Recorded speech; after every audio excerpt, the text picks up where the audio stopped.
नमस्कार मित्रांनो, फक्त एका रुपयामध्ये या योजनेतून 10,000 रुपयांची भांडी राज्य सरकारच्या माध्यमातून वितरित केली जात आहे। भरपूर असे लाभार्थी सध्या लाभ घेत आहेत। हा बॉक्स आहे, या बॉक्समध्ये 30 वस्तूचा सेट जो दिला जात आहे। पूर्ण व्यवस्थित मी तुम्हाला या ठिकाणी दाखवेन, एक एक वस्तू यामध्ये कोणकोणत्या निघणार आहेत। ही आहे परात स्टीलची, यावरती नाव सुद्धा दिलेलं आहे। त्यानंतर टाकी तुम्हाला मोठी दाखवेन, ही टाकी सुद्धा आहे। ही स्टीलची टाकी आहे, त्यावरती झाकण प्लेट आहे। याच्यामध्ये हा कुकर आहे 5 लिटरचा, आणि यामध्ये 2 डब्बे सुद्धा दिलेले आहेत। कुकर मध्ये एकदाच तुम्हाला भात वरण डाळ शिजवण्यासाठी। आता बघा, हा कुकर सुद्धा एकदम ब्रँडेड आहे, यावरती लोगो सुद्धा दिलेला आहे। ही कढई आहे, हे पातेले आहे, त्याच्यानंतर ह्या वाट्या आहेत। त्यानंतर बघा, या ठिकाणी प्रत्येक पातेल्यावरती जे काही झाकण आहे ते सुद्धा दिलेले आहेत। या ठिकाणी 3 डब्बे दिलेले आहेत, त्यामध्ये जग सुद्धा आहे एक आहे। त्याच्यानंतर वगळा आहे, त्याच्यानंतर बघा ह्या स्पून आहेत, हे ग्लास आहेत। त्यानंतर हा जो काही मसाल्याचा डब्बा आहे, तो मसाल्याचा डब्बा सुद्धा यामध्ये 7 वाट्या दिलेल्या आहेत, हे सुद्धा तुम्ही पाहू शकाल। त्याच्यानंतर बघा, हे परत हे सर्व संपलेलं आहे। आता इथे स्क्रीनवरती मी लावेन कोणकोणत्या यामध्ये भांडी निघालेली आहेत, व्यवस्थित तुम्ही पाहू शकाल। बघा, ही एक महत्त्वपूर्ण योजना आहे। या योजनेअंतर्गत भरपूर असे लाभार्थी सध्या लाभ घेत आहेत। यासाठी कोणती योजना आहे, कोणत्या ठिकाणी नोंदणी करायची आहे, याबद्दलची माहिती सुद्धा मी तुम्हाला पुढे व्यवस्थित सांगणार आहे।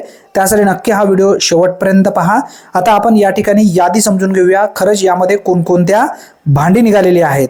महाराष्ट्र इमारत व इतर बांधकाम कामगार कल्याणकारी मंडळाअंतर्गत या योजनेच्या माध्यमातून हे काही जे वस्तू आहेत ते दिले जात आहेत।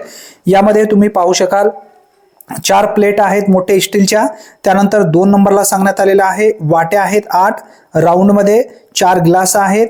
त्याच्यानंतर जे काही भांडे म्हणजे पातेले जे आहेत ते एकूण 3 पातेले यामध्ये दिलेले आहेत, त्याच्यावरती झाकण सहित। त्यानंतर एक भातवाडी आहे, आणि त्यानंतर एक पळी आहे डाळ वाढण्यासाठी। त्यानंतर तुम्ही पाहू शकाल याच्यामध्ये एक जग आहे हँडल सहित, 2 लिटरची जी ही जग आहे। त्याच्याबरोबर जो मसालाचा डब्बा तुम्ही पाहिला, 7 वाट्या सुद्धा त्यामध्ये दिलेल्या आहेत। त्याच्यानंतर डब्बा जे स्टीलचे आहेत, एक आहे 16 इंचीचा, एक आहे 18 इंचीचा, आणि एक आहे 22 इंचीचा, त्याच्यावरती झाकण सहित आहेत। असे हे एकूण 3 डबे आहेत।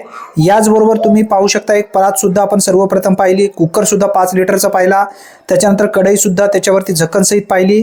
त्याच्यानंतर या ठिकाणी स्टीलची एक मोठी टाकी आणि त्यामध्ये वगळा सुद्धा दिलेला आहेत। असे एकूण 30 वस्तूचा हा संच आहे।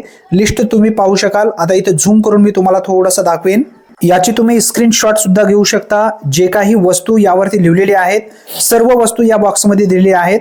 आता आपल्याला पाहायचं आहे नोंदणी कोणत्या ठिकाणी करायची आहे। मित्रांनो, नोंदणी करण्यासाठी महाराष्ट्र इमारत व इतर बांधकाम कामगार कल्याणकारी मंडळाअंतर्गत आपल्याला नोंदणी म्हणजे रजिस्ट्रेशन करावं लागेल। या रजिस्ट्रेशनसाठी 90 दिवसाचं प्रमाणपत्र लागेल। तर तुम्ही ग्रामीण भागातून असाल तर ग्रामसेवकचं प्रमाणपत्र, शहरी भागातून असाल तर नगरपालिकेचा, महानगरपालिकेचा, त्यानंतर कॉन्ट्रॅक्टरचा सुद्धा तुम्ही प्रमाणपत्र 90 दिवसाचा प्रूफ म्हणून लावू शकता। रजिस्ट्रेशन करायचे असेल तर कंस्ट्रक्शन वर्कर रजिस्ट्रेशन या टॅबवरती क्लिक करून तुम्हाला नोंदणी करता येणार आहे। अप्लाय क्लेम जे आहेत कंस्ट्रक्शन वर्कसाठी, अप्लाय क्लेम यावरती क्लिक करून तुम्ही करू शकाल। रिन्युअल सुद्धा तुम्हाला याच पेजवरून करता येणार आहे। अपडेट सुद्धा तुमचं जर काही चुकीचं झाले असेल, अपडेट करायचं असेल तर अपडेट सुद्धा करता येतं, आणि प्रोफाईल सुद्धा याच पेजवरून तुम्हाला पूर्ण पाहता येतं। मित्रांनो, जर तुम्हाला रजिस्ट्रेशन करायचं असेल तर या संदर्भात सुद्धा आपल्या चॅनलवरती व्हिडिओ आहे। रिन्युअल करायचं असेल तरी सुद्धा आपल्या चॅनलवरती व्हिडिओ आहे। क्लेम करायचं असेल तरी सुद्धा आपल्या चॅनलवरती व्हिडिओ आहे। या योजनेतील सर्व व्यवस्थित डिटेल्स संदर्भात पूर्ण एक एक जे काही तुम्हाला माहिती पाहिजे ते स्पेशल प्लेलिस्ट आपल्या चॅनलवरती दिलेली आहे। या व्हिडिओच्या शेवटी ते प्लेलिस्ट लावेन, त्यावरती टच करा आणि पूर्ण माहिती, तुम्हाला जी माहिती पाहिजे ती माहिती तुम्ही नक्की पहा। हा व्हिडिओ जास्तीत जास्त मित्रांपर्यंत नक्की शेअर करा। धन्यवाद।